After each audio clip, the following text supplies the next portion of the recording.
Hello, welcome to the Burlington Progressive Party Town Meeting Day Candidate Forum. I'm Selena Colburn, and I'm a former city councilor from Burlington and currently serving in the Vermont House. And I'm really excited to have the opportunity to facilitate this conversation today with some of the folks who are stepping up to run at our upcoming Progressive Caucus. Josh, do you want to give a quick shout out about the details of the caucus, and we'll do the same thing at the end just to make sure I'm not getting anything wrong? Yes, happy to. So this is our Progressive Caucus for people seeking, Progressive Forum for people seeking the Progressive nomination for City Council in Burlington. So that caucus is going to take place on the 18th. And if you haven't registered yet, you can still do so. You can go on our, if you look up Burlington Progressive nomination caucus, you should see it as a Facebook group coming up. So for this forum, we invited anyone who we heard was interested in seeking the Progressive nomination at that caucus on Tuesday. The candidates have all agreed to this process. So we're going to have 30-second opening statements, and then we're going to have a series of questions that were actually submitted by people seeking the Progressive nomination, by people who registered to participate in the Progressive Caucus. So Selena Colburn and our elections chair, Carter Newbezer, went through and pulled questions from the ones that were submitted, and we're going to be asking candidates those questions, and candidates will have 1 minute to or 2 minutes to respond to each one of those questions. Afterwards, we're going to do 30-minute closing statements, and then we will be all done. Great. So with that, I think we can get started with opening statements. And Olivia, I'm going to go to you first. Sure. Hi, everyone. My name is Olivia Taylor, and I want to be Ward 7 City Councilor. I am currently a member of the Housing Board and the NPA for Wards 4 and 7 Steering Committee. I've also lived and worked and rented in Burlington for almost 10 years. I want to be on City Council because I believe in affordable housing, building community, and supporting local businesses. Thank you. Thank you. Jean Bergman, over to you. Let's unmute. Hi, everybody. I'm Jean Bergman. And first, I need to thank Max Tracy for a decade of service to Ward 2 and the city. We're going to really miss you, Max. I'm excited to be running for Max's seat because I want to use all the experience I've had, not only as a city attorney and a former city councilor for Ward 2, but also as an organizer and an activist to deal with the serious challenges that we face in Burlington. The housing and tax affordability crisis, climate change, systemic racism, economic injustice, and public safety transformation. Together, we have started to make fundamental changes, and together we can do so much more. And I look forward to being part of that process. Thank you. Thank you. Joe McGee. Thank you. Hi, everyone. I'm Joe McGee. I'm your Ward 3 City Councilor representing downtown and the western part of the Old North End. I'm running for a full term on the council to continue the work that I've started over the last few months, whether it's addressing the unfairness of the citywide reappraisal and the property tax system, and advocating for harm reduction and meeting the most basic needs of our most vulnerable neighbors. So I look forward to the conversation we're going to have tonight and having a strong slate of candidates going into March. Thank you, Joe. Allie, how? Hi, everyone. My name's Allie House. I use she, her pronouns. And I'm a Vermont social worker, a public school educator, and also a student at UVM. And I'm really excited to be seeking the Ward 8 nomination. As an active professional within the community, I have seen the real world implication that local policy has on people's lives. And so my policy priorities include addressing the climate crisis, which I've been active in organizing around, improving conditions for renters, long-term residents and college students alike, reducing the cost of living, transforming public safety, improving mental health services, and also holding the University of Vermont accountable for its part in community issues. So yeah, thank you. I look forward to tonight. Thanks, Allie. Zoraya. Hi, everyone. My name is Zara Hightower, she, her pronouns, and I'm the Ward 1 City Councilor running for re-election.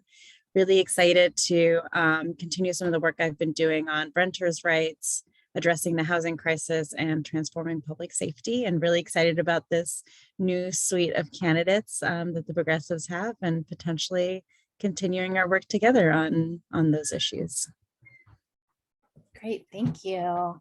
So our first question is about housing, which many of you have already talked about as a priority. How will you approach making housing more affordable and accessible in Burlington for working people, for vulnerable folks, for middle income folks and beyond? And Zoraya, it goes to you first this time. Great. So yeah, I think one of the important first steps to working on housing affordability is to work and to get through in the next few months just cause eviction, just because so many of the other things that we could do, whether those are charter changes or ordinance changes, kind of depends on that basic right. It's hard to get anything done around affordability or anything else when you can evict someone at any time for no reason. So I think definitely passing that first. And then I think when that gets passed, I won't say if, I'll say when that gets passed, I think moving on to things that directly address affordability. Luckily, also, if just cause eviction passes, we've got some things for addressing affordability, like helping with moving costs, things like that, that I think will be a good precedent for helping folks generally. But I think ultimately we'll need to look at another charter change to look at ways to actually control the cost of living for folks. Great, thank you. Allie, I can go to you next on this one. Yeah, so as many of us are familiar with, Burlington is experiencing a housing crisis for sure. And the ripple effects are being felt throughout our whole community, and also especially in my ward, which is largely made up of students. And as a renter myself, I understand how affordable housing is out of reach for so many. And the current mayor's solutions have relied almost entirely on outside developers to alleviate this problem. And so while more housing is going to be part of the solution, we have to make sure that we're not gentrifying our city, as we're making these decisions. And we also cannot overlook the role that UVM plays in this problem. And so as our city begins renegotiations with the school, I want to fight to ensure that UVM provides more housing for students and that they stop charging above market rates for that housing. Also the mayor's decision to bulldoze the Sears Lane encampment was pretty horrific and unconscionable. And definitely there are certainly problems within social work as an institution. And but as a social worker, I really believe wholeheartedly that shelter is a basic human right. And I want to fight to ensure that Burlingtonians are able to shelter safely and peacefully. Thank you. Thank you. Joe. Thank you. This is an important question, and it's definitely something that I've been thinking a lot about in the last 4 months, and certainly as we start up this campaign. In advocating for folks at Sears Lane and the houseless community more broadly, it's pretty clear to me that we need multiple layers to the housing that we have available in the city. We're not going to build our way out of this crisis with market rate housing. We need, better options for folks that find themselves experiencing temporary houselessness, and allowing for camping on public lands, and investing more in permanently affordable units, and really looking at what that definition of affordability is, because I think with the current inclusionary zoning that we have in the city, it still fails to meet that threshold for so many folks. So those are a few things that I hope to look at going forward. And, I think we do have an opportunity with the COVID relief money that's coming into the state right now to really make a once in a generation investment to increase our housing stock across the state, and really make a difference here. So excited to continue that work. Thank you. Jean. Boy, what a great group we've got. This is really exciting. So a comprehensive housing policy that stands as an alternative to the mayor's is being framed up right in front of us by all of the people that came before me. So I don't need to say anything more than I support all of the pieces that you've already talked about. Maybe I'll just add a little bit. UVM's plan that they released in front of the city council is woefully inadequate. There is a lot of land that they can use and a lot more that they have to do. So we have got to stand much firmer with UVM and getting them to house more students on campus. We have a Burlington Housing Authority, which is a public agency, which is an independent municipal corporation that the city of Burlington actually appoints members to their board of. The federal government has walked away from its responsibility to fund affordable housing, but this institution exists and has certain authority that we have really not looked at all. I don't think that we've really looked at a role that BHA could play since the 1980s when I was serving with Bernie Sanders. So the idea that we could build affordable housing, really affordable housing for working and poor people through the Burlington Housing Authority is something that I think that we need to look at and we need to continue to promote. We haven't added the need and responsibility we have for BIPOC ownership.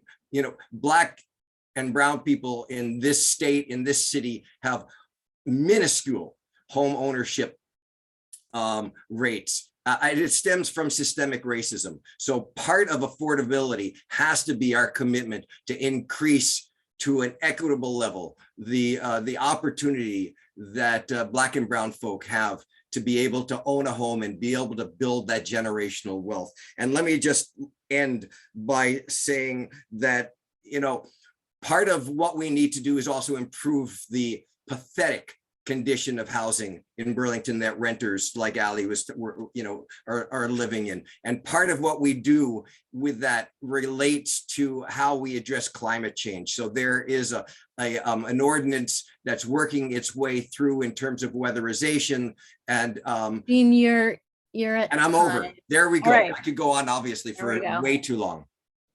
Thanks. Olivia, over to you.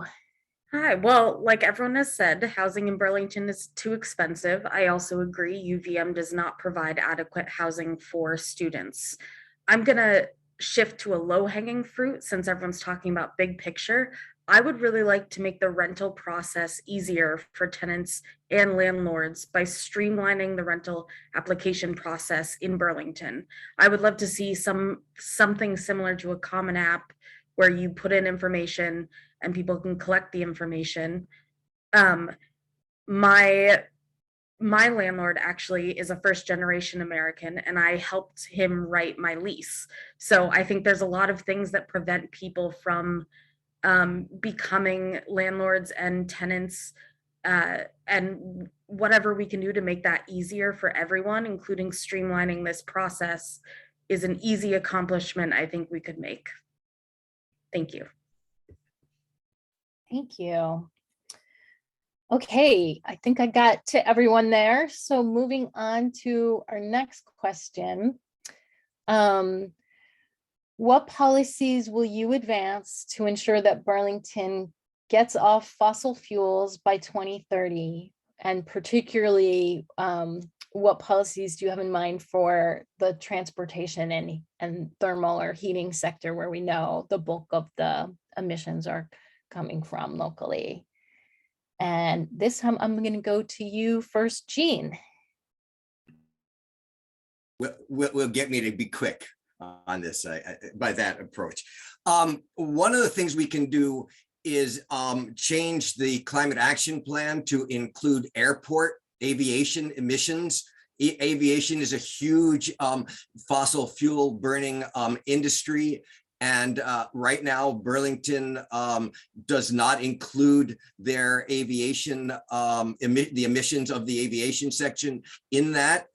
Right now, the airport is proposing an expansion that is going to threaten the Chamberlain School neighborhood that has already suffered from the F-35s and past expansion. So we actually need to stop that. The city council did a good job last Monday of slowing that train down, but we need to actually work on that more. TDM is transportation demand management, and there were some changes that our own Jack Hansen and Zariah put forward last year, and there are some new changes that I hope that we can, adopt maybe even before this group gets elected and Zariah gets reelected and Joe get reelected, so that we can really push that. Because if we're going to be giving developers breaks on parking, then they've got to be part of the solution for how people are going to get from here to there. And I guess that the last piece relates to housing, and I just want to say that there is a new housing amendment that should improve weatherization, and it's that kind of work that I will continue to work on. Thank you. Thank you. Allie. Sure. So yeah, Burlington is definitely at a pivotal moment when it comes to climate solutions. And our electricity sector is 100% renewable, but over 90% of our buildings are still heated and cooled using fossil fuels. And so currently the state legislature, I'm sure you're aware, Selena, is reviewing a charter change that's going to allow potentially Burlington to regulate how buildings are heated and cooled and the systems that they use to do that. And so under this, Burlington would potentially be able to create cutting edge policy to move all buildings off of fossil fuels. And so as a city councilor, I want to ensure, if elected, that I'll be fighting for this to happen. And also that the transition period to clean energy is decisive, rapid, and also equitable for all folks who are living here. And also, I just learned this fact the other day. Montreal tripled the number of people biking in their city just by providing easier access to bike lanes and providing more infrastructure that promoted biking. And so also taking a look at potentially what could that look like for our city. Yeah, this is an issue that I definitely feel very passionate about. I have met in person with Phil Scott, our governor, related to the water crisis that's happening to our neighbors in Bennington, which is very similar to a crisis that's impacted my own family in Wilmington, North Carolina, some of my extended family. Yeah, so I think now more than ever, we need people in office who are going to remain optimistic about our future and who believe that Earth and our city is a place worth fighting for. And so I really believe that Burlington can serve as a leader and an example. Thank you. Olivia. Hello. So I definitely have a lot of feelings here, so I'm going to try to condense them. I personally am very much a transportation nerd. I wrote my undergrad thesis at UVM on the bus while riding the bus back and forth to Montpelier, where I interned as the energy and climate change intern at VTrans. There, I really got very excited about looking at trains and vehicle miles tax, vehicle miles traveled tax versus gas tax. Those are really big picture pieces. I think that the Biden's infrastructure bill has given us money for the train. I think we should be really pushing trains. I have really enjoyed seeing the free bus system throughout COVID, and I would really like to see if that's something we could continue to do. But talking more about climate change itself and what's realistic, I think one of the first steps is to have accessible parks. And part of that is something that I worked on in grad school was edible community gardens. So I want to see gardens that are not controlled by anyone, but just are located in existing parks, and anyone can gather food or like lavender, anything like that from it. Something that really makes people use our parks for something that really benefits them and everyone around them. I think that a lot of addressing climate is just really making our wild spaces more accessible. Thank you. Thank you, Zariah.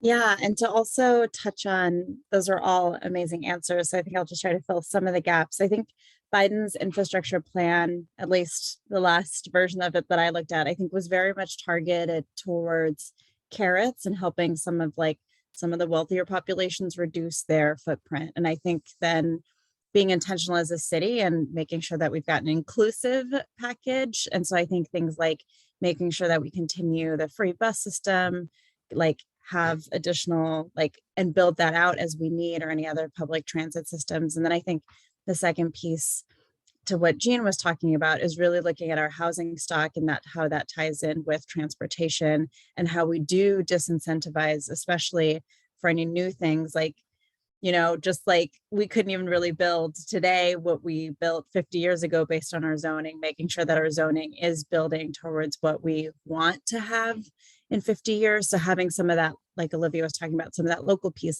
do people have food within walking distance that they feel good about, or, getting their groceries locally and things like that. So just making sure that our city on a minute scale works for walkability and works for folks who don't own a car.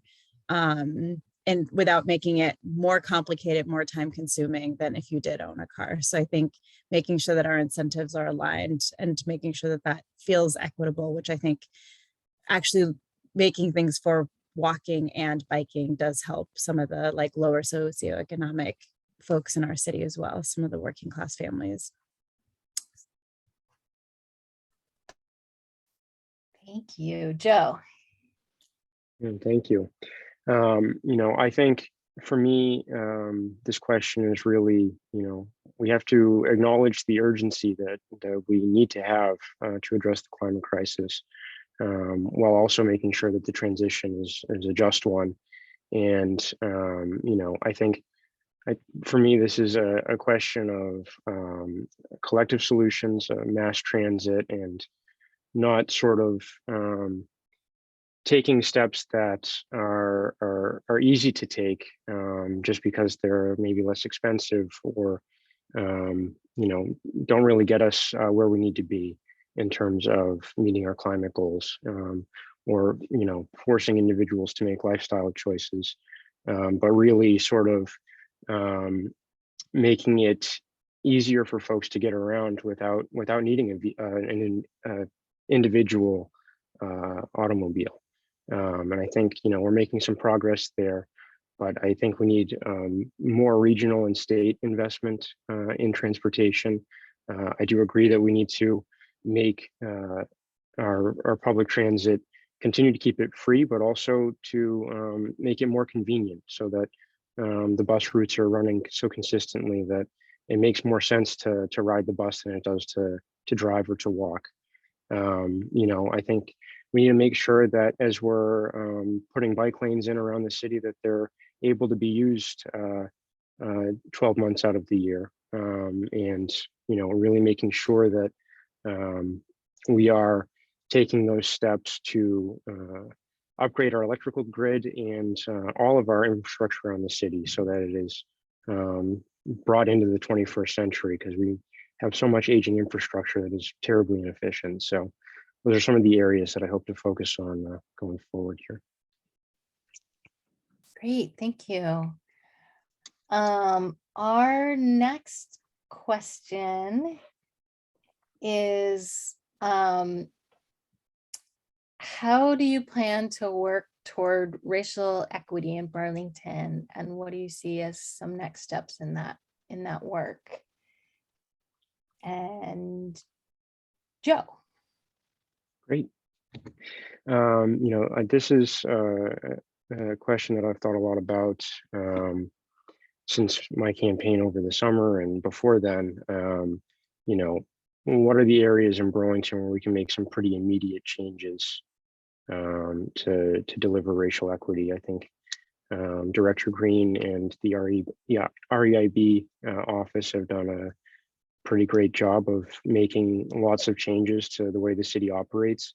I think we can go a lot further on the council in terms of making it easier for BIPOC folks to serve on our boards and commissions and our NPAs. I think that is a crucial piece of this that we need to make a lot of effort to address, because that's where so many of our decisions are made locally. And if we don't have diverse voices in those rooms, then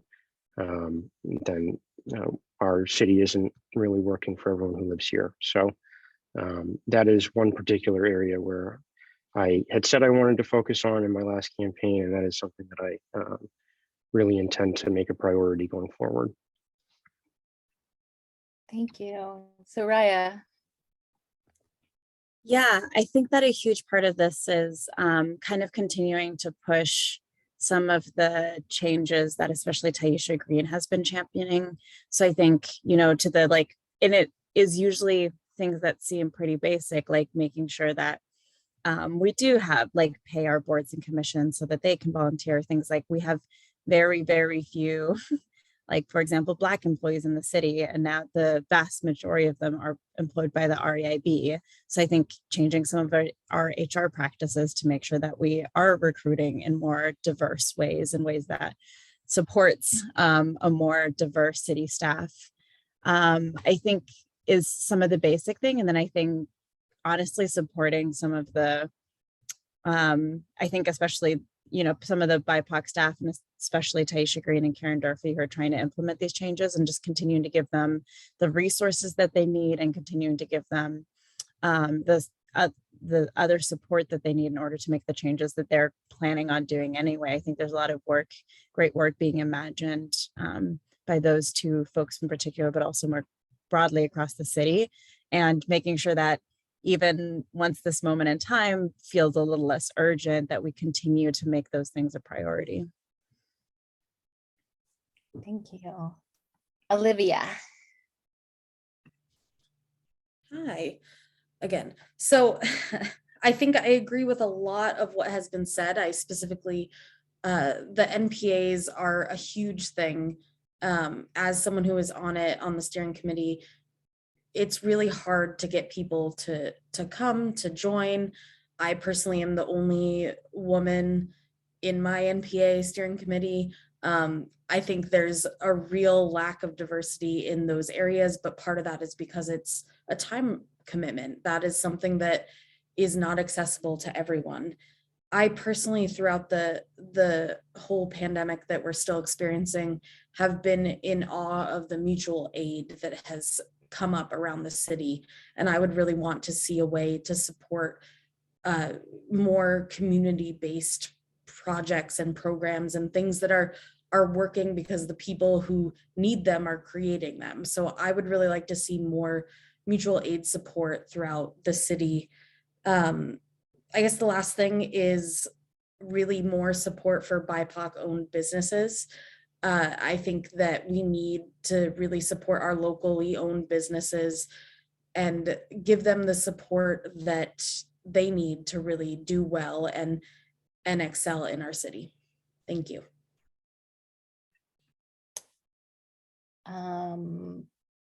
Allie. Yeah, this is definitely, I'm really glad that this question came up because this is definitely an important thing that we need to be talking about. And I think in terms of like, I'm a very systems level thinker. And so, you know, Burlington is definitely part of this like larger, just like systemic, like oppression that exists in our country. And I think there have been some really great points made here, especially like we have so many wonderful activists and business owners and leaders within our community who, you know, are members of the BIPOC community as well. And really just like uplifting those voices and making, whether it's positions within our like within like our own government, our own party, like making space there, or whether it's encouraging others to make space, and also really deferring to these people who you know are experts in this subject, or have that lived experience. I think is going to be crucial.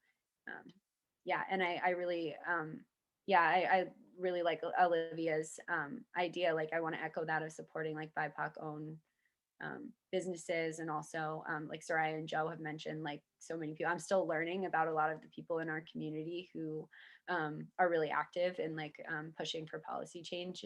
But also like I'm definitely committed to this issue, and deferring to people who have much more experience than I do in this area. Great, thank you. Jean, that brings us to you. So not a surprise that people have said some essential things, and I really support them. So let me just sort of go off of what Soraya said in terms of the RAIB and echo that, but also add that that means that their strategic plan that they've just been shopping around and talking about needs to have the full support so that they can implement it. That means that the city has a real commitment to putting the money into that. I look to them. I look to the Racial Justice Alliance for guidance in this, and that means, to me, doing things like supporting the Richard Kemp Center. The city has made certain noises regarding that. I think that we need to follow up on that. And Soraya was critical in the passage of the public safety resolution, and that talked about the reallocation of monies that we've saved into social and racial equity projects. And that does not seem to be happening to an extent. And there may be lots of reasons, but we got to continue to highlight that, because this is, you know, paying cops overtime is a poor excuse for making the systemic changes that we need to make in terms of public safety in the fullest sense. And that leads to the whole question of the of economic justice. And so the city has failed in its overarching economic development strategy. We just walked away from that, and a big piece of that is the BIPOC empowerment. So I would like to see that. I could go on. Let me just add. Let me end by saying that independent control of police is absolutely important, and we need to pass that independent control board.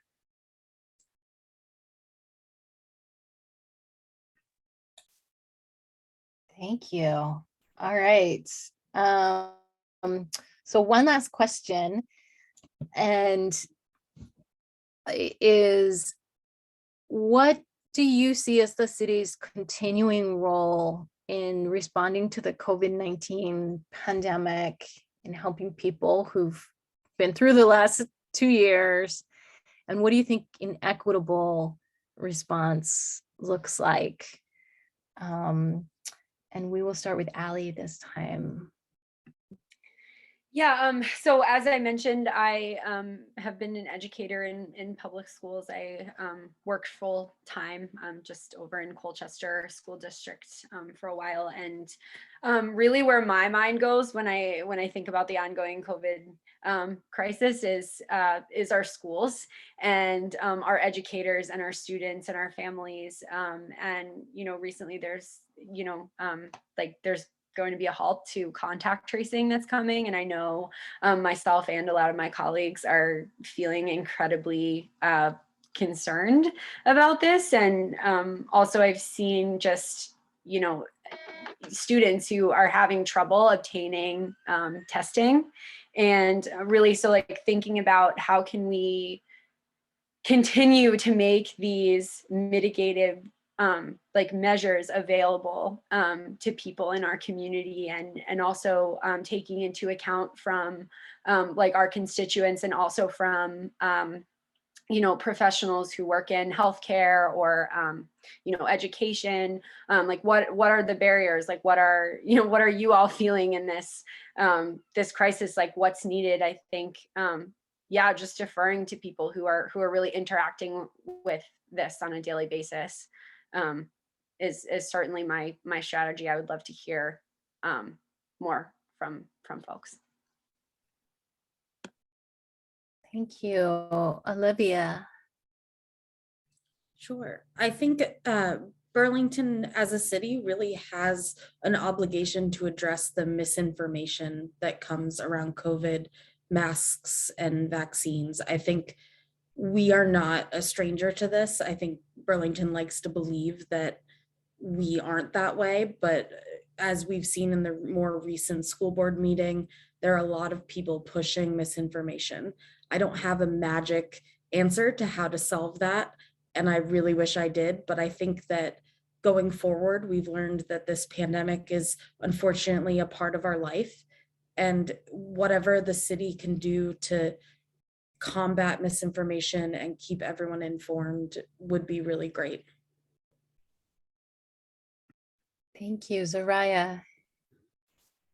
Yeah, I think, or at least I think and hope that what has come out of the pandemic is a little bit more empathy for where people are at, regardless if that's, being in a financially hard place because you've lost your job, or if that's being, like needing additional mental health care. And so to go back to something that Jean has said, I hope that we take some of the money that we've been using as a city. I mean, there's lots of things I hope would happen at a federal level, but at a local level, I hope we can take some of the money that we've been using to do command and control and to try to control those situations, and rather to have more empathy-based solutions to some of those things. So just having, more services that are really meant to be for folks who aren't doing so well, and having that be okay, and having that be something that could happen to anyone, and providing some of those services on a municipal basis. Thank you. Jean. I really like that last idea that Zariah said, the idea of us being able to somehow have mental health clinics and other ways of getting into to be helping people who are struggling now is something that we need to be more dynamic and innovative. I just reading the CDC's talking about cloth masks not being as effective as N95s. And my wife, Wendy Coe, made lots of masks. They're great masks. They're really sort of thick, wear them all the time. But if they're not so good, it's like really hard to get them. Perhaps the city could use some monies to facilitate, particularly for folks in the old North End who don't have the money, and elsewhere who don't have the old money, the King Street area, to be able to get masks that are hard to come by in the market. If we can pool our resources, that's what public is about. The mask mandate was a good job by the city council, and we need to continue to do that.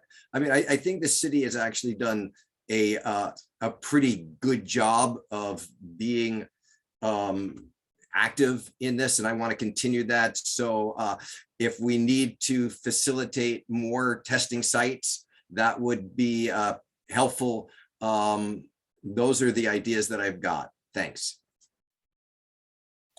Thank you. And Joe, over to you. Thanks, Selena. Yeah, I mean, this is, as we're finding out, we can't really vaccinate our way out of this pandemic. And I think it's really unfortunate that the Scott administration didn't take action to provide municipalities all of the tools that could make it easier for us to respond to the pandemic, especially this new Omicron variant. So, you know, I will continue to push for more action on a state level, both, you know, in terms of our ability to respond to the pandemic and the tools that our schools are getting to make parents feel safer about sending their kids into schools, make kids feel safer about attending school. So I think what Ali said there is critical. And what Soraya said was also critical in terms of providing some of these services that we've seen throughout the pandemic are crucial to the health and well-being of our people, and really expanding the definition of what that looks like. You know, I think to have hazard pay have lasted for as short a time as it did when so many of our workers are still on the front line is really is terrible. And I think we need to look at ways that we can provide some more economic relief to low-wage workers in Burlington, but across the state. I think we also need to revisit paid family medical leave, because I think we've seen, especially with the changing guidance around this new variant, that you know, 5 days might not be enough to quarantine, and if somebody needs to quarantine and they can't work, then their ability to pay their bills becomes really difficult. So I want to see us take action there. There's not a lot that the city can do on some of those larger programs, but if we're vocal about it, I think we can make a lot of those changes that we need. Thank you so much, everyone. This has been really inspiring to hear all of your ideas and thoughts, and in the case of our incumbents, your current work on some of these issues. I just want to say, as at the state level, I'm excited to partner with you all. I think there's a lot we can do together, starting with getting those just cause and thermal charter changes moving. I believe there's a hearing coming up on the Burlington charter changes this coming week in Montpelier. I'm also excited to link arms with you. We have in the legislature, we're going to be looking at a climate action plan that I think is going to ultimately really require that we get more partnership and more resources toward municipalities to help us really meet our goals as a state, and on, from justice reform to also pushing for a stronger, more equitable COVID response across the state. So just really inspiring to hear all your ideas and think about how we as progressives and beyond could be working together at the municipal and state levels. And with that, I'm going to ask you all to do just a final closing statement. Any last thoughts you want to share, or anything you want us to know about you? And then this time I'm just going to go in ward order. So Soraya, you're first, Ward 1. Yeah, just excited for, again, I think same thing that I started with, even is excited for this group of people, just excited for continuing to have that balance on city council and being able to really have some pushback on the way the administration is doing things, but also some really fruitful conversation across the aisle with Democrats and independents, and getting some really great policy across. So excited for this group of folks. Thank you. Thank you. So Ward 2, that's you, Jean. Well, this is like part of a stump speech, so it's going to sound like that. We can have an affordable Burlington if we have a city government that works for all and not just the privileged few, but we have much to do. There are powerful elites who do not believe in that democracy can solve our problems. They believe only in the market. I believe they have failed us. And let me be clear, austerity is not the solution to our affordability crisis. Neither is the trickle-down market approach. We need an active and innovative democracy to solve it and to address climate change with the urgency that demands. All of us are needed to make fundamental change, and I've worked with many of you, and together we can do so much more. Thank you. Thank you. Joe. Thanks, Selena. Thank you for moderating tonight, and I'm really glad to see such a strong group of potential candidates for progressives going into March. I think it's evident by the issues we've discussed here tonight that we as progressives do have a clear vision for what a just and equitable future looks like for Burlington, and really advocating for trauma-informed practice and harm reduction and all of the policies that we're working towards. So I'm looking forward to working with everyone here and everyone in the city to make that happen. Great, Olivia. I forgot that we skipped so many words. Again, my name's Olivia Taylor. I want to be Ward 7 City Councilor because I believe in affordable housing, building community, and supporting local businesses. I think I have what it takes because I have personal, professional, and academic experience in policy, business development, and conflict resolution. I'm super excited to be seeking this nomination. Thank you all for listening. Thank you. And Allie. Thank you all for making this happen. I definitely am feeling very energized by this, and yeah, I feel very inspired by you all, and I've also felt inspired as a teacher and a social worker to run by my students and my neighbors and service users, my colleagues, my friends, and just so many others. And I really firmly believe that Burlington can serve as an example when it comes to so many of these important issues.